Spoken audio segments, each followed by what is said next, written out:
Hello, yes, I did this treatment now, the colonic treatment. I never do it before.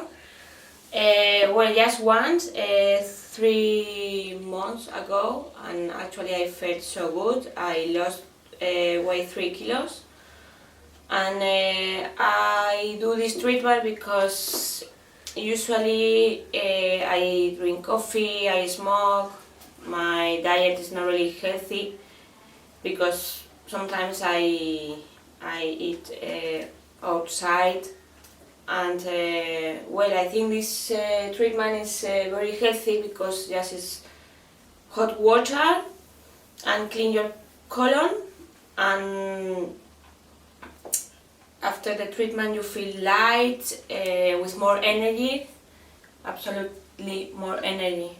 You feel so good, so good. And if for example you don't go to the toilet every day, I think it's the best way to feel with you comfortable, because sometimes you want to go but you cannot.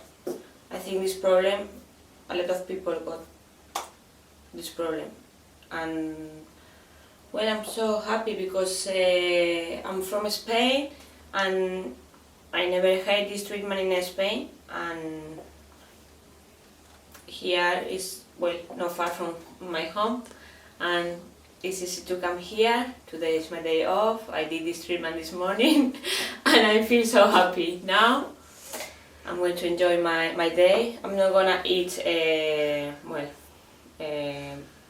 oily food, just healthy food, and because your body don't need to eat now like a burger or meat, just light food like fish, rice.